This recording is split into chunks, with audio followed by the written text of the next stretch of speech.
Hey everyone, welcome to the Sports and Beyond podcast. Our guest today is Grant Farwell, the founder and chairman of Matcherino. As a quick introduction, Grant started Matcherino in 2015 as he saw an opportunity to apply the crowdfunding business model to esports and gaming tournaments. Prior to that, he also founded Barc, a social web browsing application, and Zermer.com, a mini application allowing StarCraft users to enhance game strategy. Monetization is one of the main pain points of the esports sector, and in today's episode, we're going to talk about how Grant and Matcherino are addressing this problem. So without further ado, welcome Grant, and thank you for joining us. Thank you, Victoria. Thank you for having me. This is awesome. Same, likewise. So to start off with, maybe tell us your story and the story of Matcherino. How did you come about the idea of creating the company, and what are some of the main challenges that you encountered initially? So the initial idea actually came about, my co-founder, Mario Gutierrez, and I, we wanted to get into this space, and he was looking at a very popular forum called Team Liquid, which we actually work with now. It's cool to come full circle. But what happened was two players are going to play against each other, and fans are coming in on the forum saying, hey, I'll donate $10. Hey, I'll donate $20. And one of the admins came in onto the forum and said, hey guys, here's my PayPal email. Everyone PayPal me the money, and then I'll send it to the winner. And so the initial idea was like, okay, wait a second. This is completely done kind of, ragtag. Let's build something for this.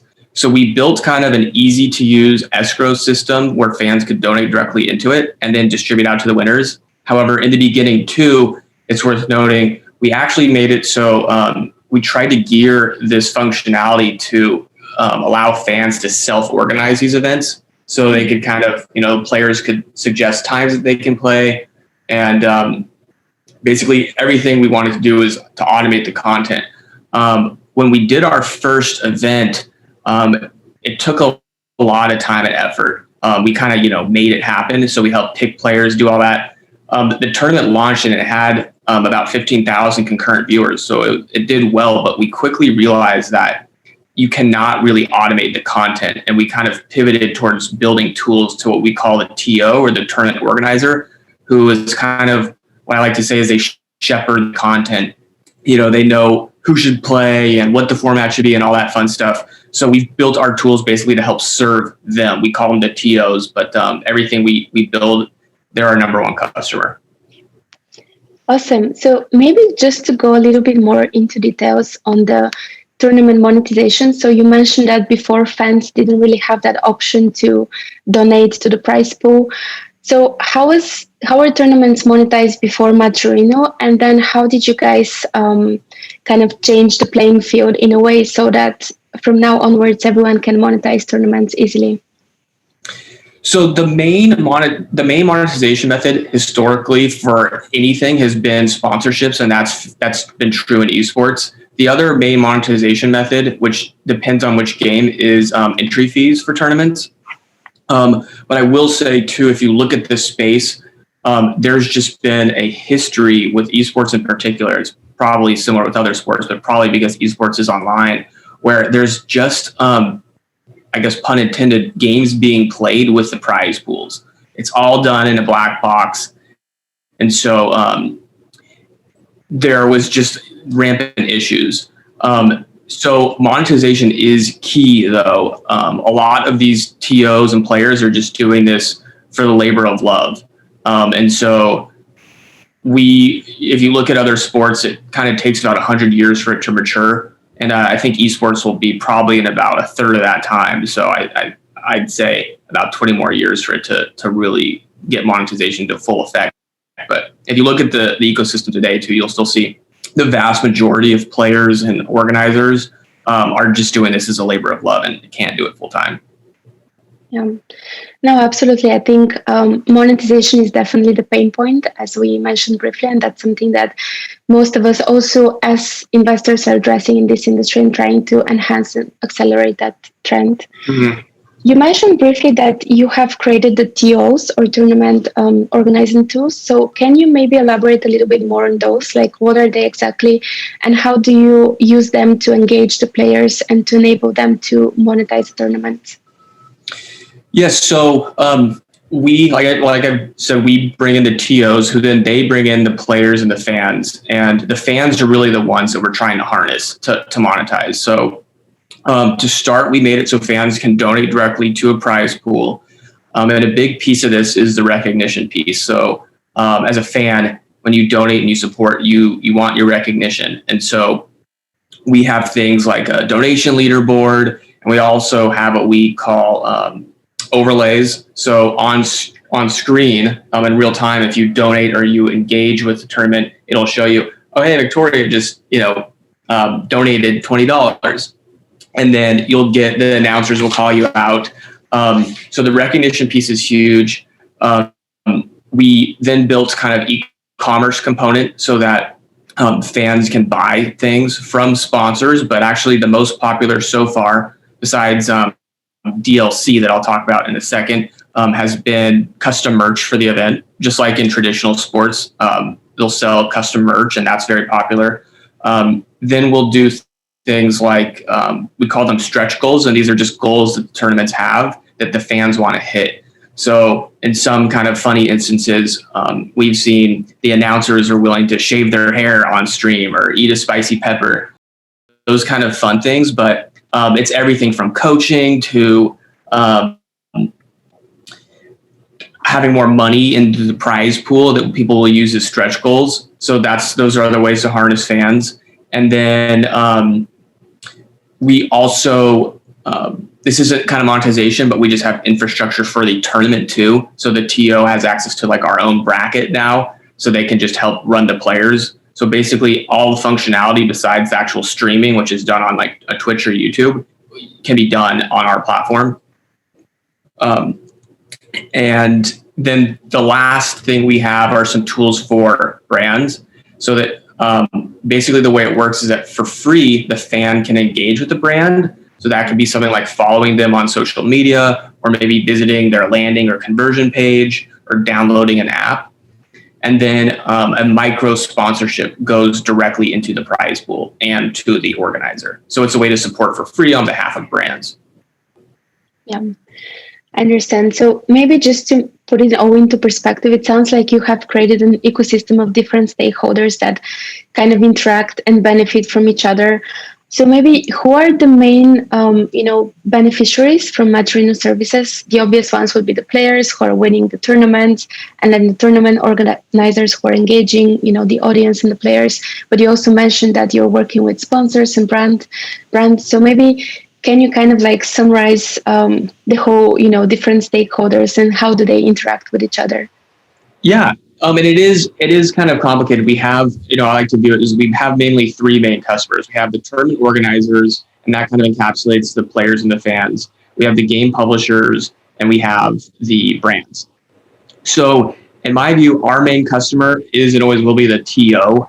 This is basically the heart of where all the activity comes from. They're the one putting on the tournaments.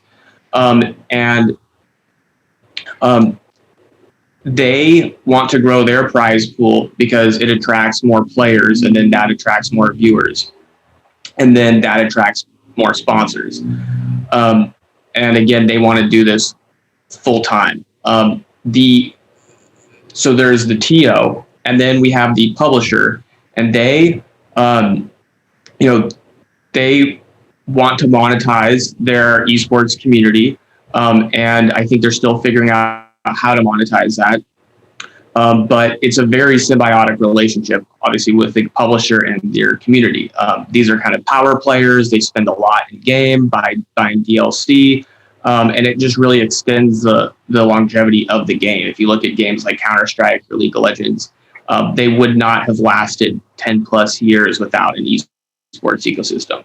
There's still a long way to go for how that kind of synergy can exist and be mutually win-win for everybody. But that kind of leads me to my third customer, which is the brand. And brands want to have buying customers, and these fans are very passionate. And it's a little difficult to quantify, but there's a reason that you've basically seen, sponsorship in gaming, even if it's not a video game, but in games, baseball, boxing, however long back, we can look, there's we basically see sponsorship as well. So brands are tapping into this extreme passion, and that actually leads to conversion. So that's what brands are interested in.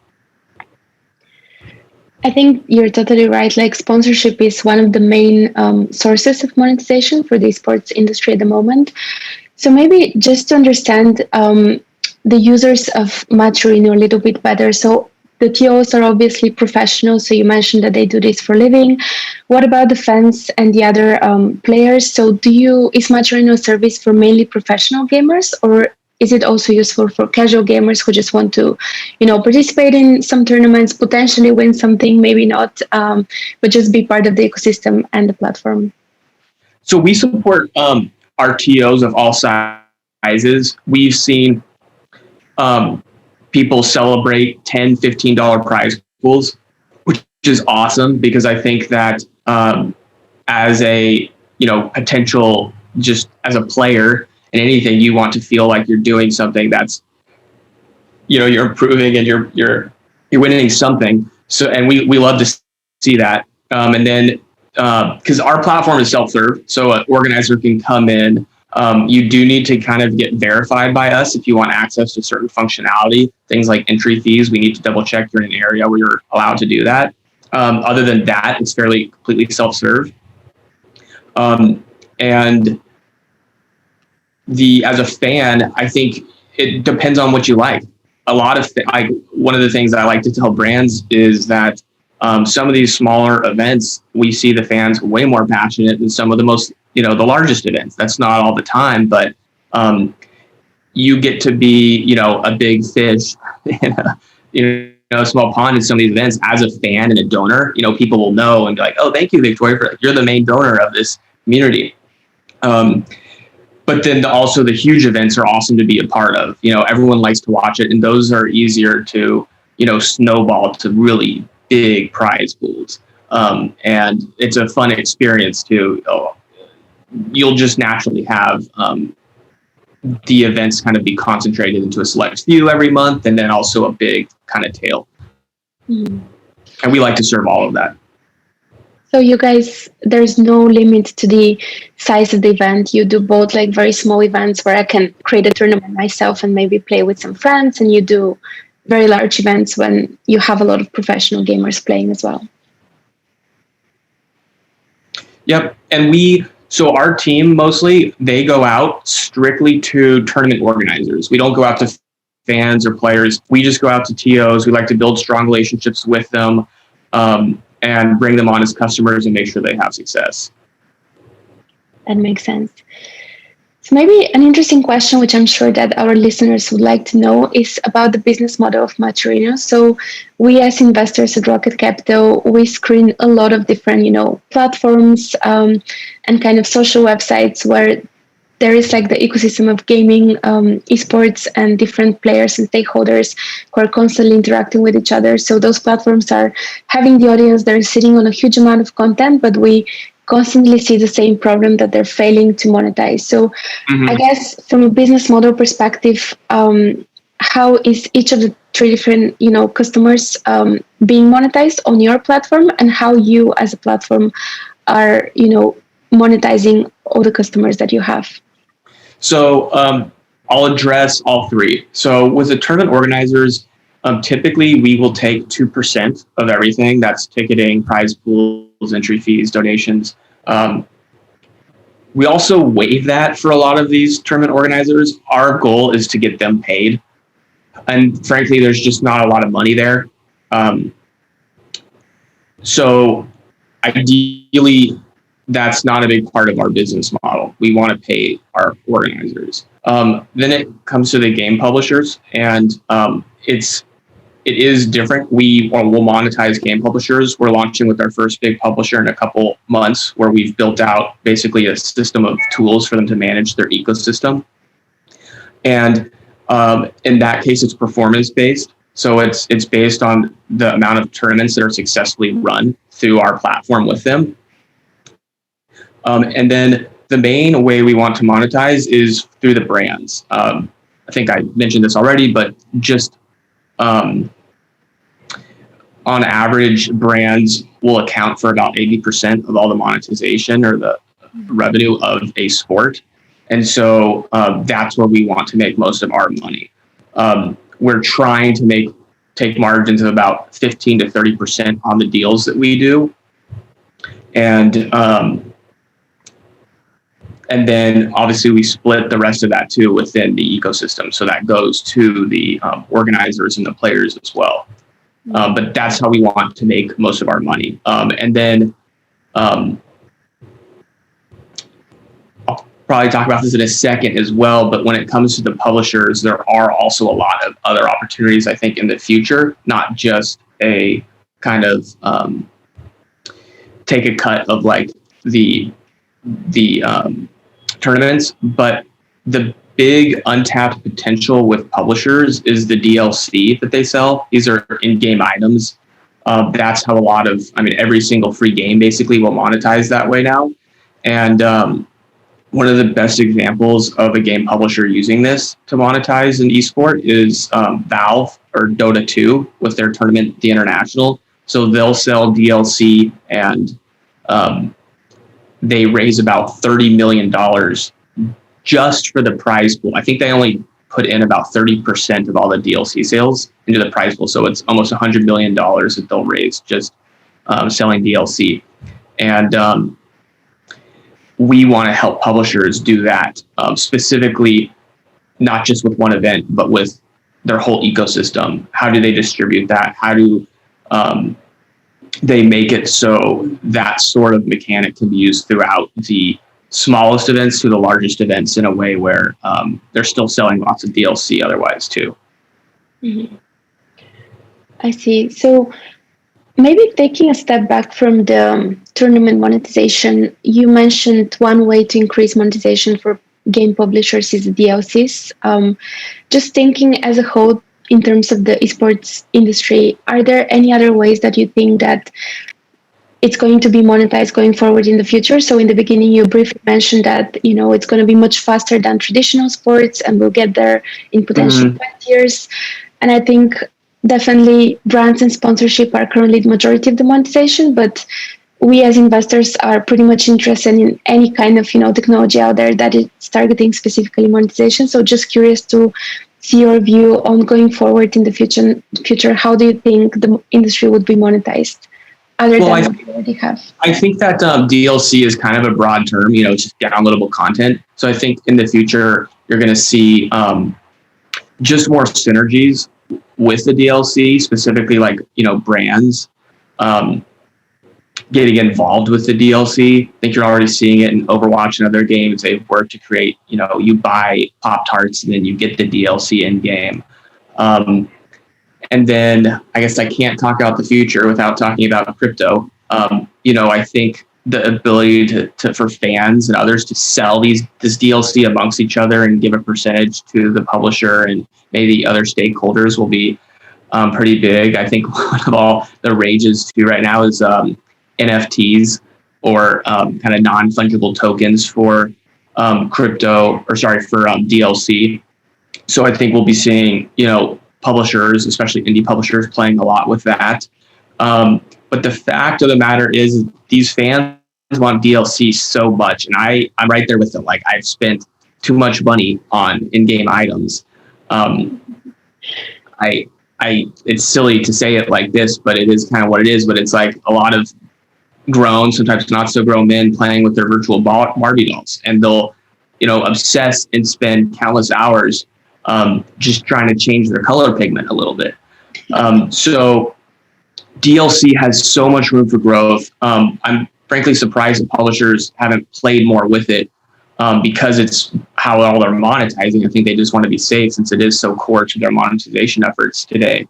But DLC is big. I think that ownership, digital ownership will be converging with gaming, probably one of the first few things it converges with. And then just how brands can get involved. I think, what we're doing with the actions is the first kind of step in it.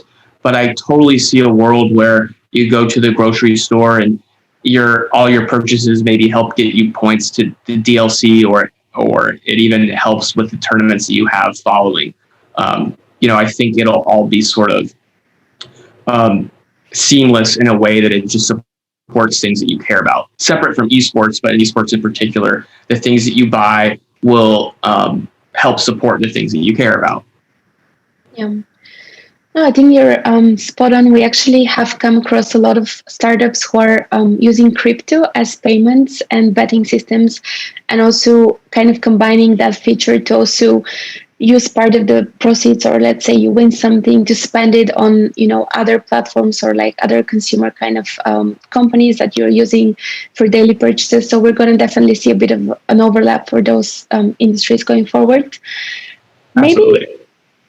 Yeah, I would love to hear a little bit more about Matcherino as an organization in terms of what are the next steps going forward for you guys. I think you're probably about to start fundraising. I'm not sure if that's still public or not, but happy to hear about what are the next big things that you're excited about. So the next big things we're excited about, it is the publishers. The publishers. We're launching again with our first big publisher in a couple months that we should announce shortly. And we're already talking to a handful of publishers. They're watching closely what happens with this and hopefully become customers shortly after. So we're very excited about that. It's also just very strategic for us. Publishers, with their esports ecosystem, they basically control it. So having their support and encouraging the community to use our tools is going to be a really nice and refreshing. We've had to just basically build it up from square one, every single community. The other thing I'm really excited about is with brands, what we've started to do, and this is very, very recent, is we're working a lot on having them sponsor third-party events on our platform. And frankly, they were just kind of, I think they're not comfortable with that that lack of control. So we've been starting to put on first-party events for brands, and it's been going very well. And the big kind of difference in what we do, which I think still really keeps true to what our mission is, which is to help the organizers, is that we run these events by involving a lot of different TOs. So all the TOs, historically, they kind of do their own thing, put on their own event. Whereas what we're helping them do with the brands right now is we'll get many different TOs to be a part of this event. So all of the TOs basically help qualify a couple players. And then we'll have this big tournament at the end of the month where all these TOs will then stream the finals. So if you watch in real time, and we have 2 at the end of March, there's a StarCraft 2 and a Mortal Kombat 11 tournament that we're doing on the 26th and 27th. If you follow our Twitter, you'll see all the info about it.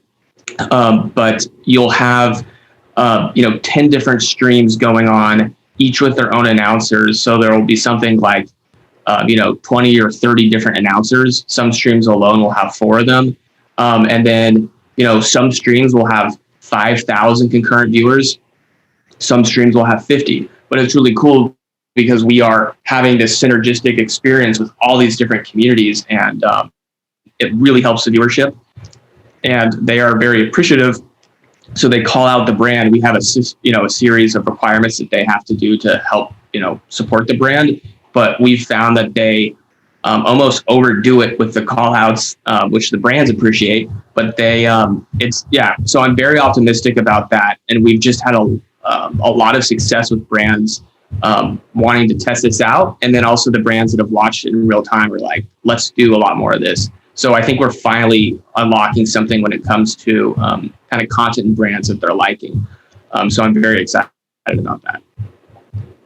That sounds very interesting. I'll make sure I tune in for those events at the end. Please tune in. I love any and all feedback. This is actually fairly new. And one of the things that's different is that you don't get the same experience if you just watch the replay. Because if you watch it live, we make it so you can watch them all kind of in a grid-like in real time. And it's a really cool experience. So yeah, if you tune in, please let me know your feedback. I love it. I will definitely do that. Well, that sounds amazing. And maybe we have these questions for every entrepreneur we have on the show.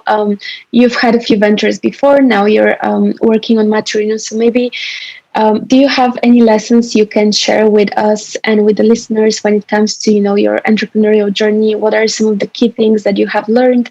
It could be from your current venture, could be from something else, but yeah, anything that you would like to share to aspiring founders out there who are about to start their journey as well. Yeah.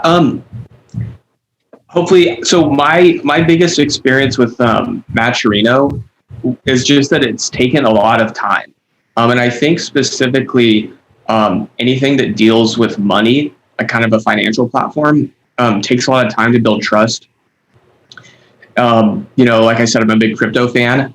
I was, here 7 years ago, I think it was, with Bitcoin, and we did Bitcoin in our chat. And, I thought Bitcoin would take 5 or so years and it would get mainstream. Bitcoin, the technology isn't there yet to support mainstream. I don't think any crypto is yet. But the fact is that it takes a long time. As people inherently don't like change. And I think that is particularly true with anything involving money, especially when you're asking not just money for a fan to donate, but for a whole tournament organizer to basically give us the reins of all the money, the registration fees, the prize pools, the existing, the sponsor budget that ends up looking like what we call a base prize pool. When we got started, it was not clear to us in the beginning how much effort it would take in hand-holding to get people to basically trust us with everything. So trust does not happen overnight, I guess, is one of the lessons I've taken away from this. And it's a blessing and a curse. I mean, it's a barrier to entry for anyone else to come in. But things don't happen overnight. And the only other lesson, too, is just continue to listen to your customer. I mean, we've been so adaptive with our TOs. We've started to be so adaptive with the publishers and with the brands. You just have to, there always is, you want to take what the heart of the idea is and just pivot around that, but you have to find what works for everyone. Things usually don't work the first time, but you need to figure out why that is. And usually it's just tweaking things. It takes a lot of time to do that, but yeah, things take time. I think that makes sense. Sounds like you guys have done a great job over the past couple of years. Well, thank you very much, Grant. This has been an absolute pleasure. Thank you so much. This is awesome. Yeah. I love talking about Matcherino and appreciate you being interested in learning more. We love the space and we're excited more investors are getting involved. We are fundraising soon too. So if you're interested, please, my email is Grant and Matcherino. If you want to learn more, I'll send you our investor deck.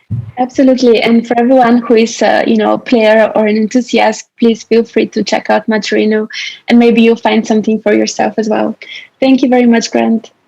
Thank you so much, Victoria. Hopefully we'll speak again very soon. And this was a pleasure being on here. Thank you for all the wonderful questions. Hope so too. Thank you.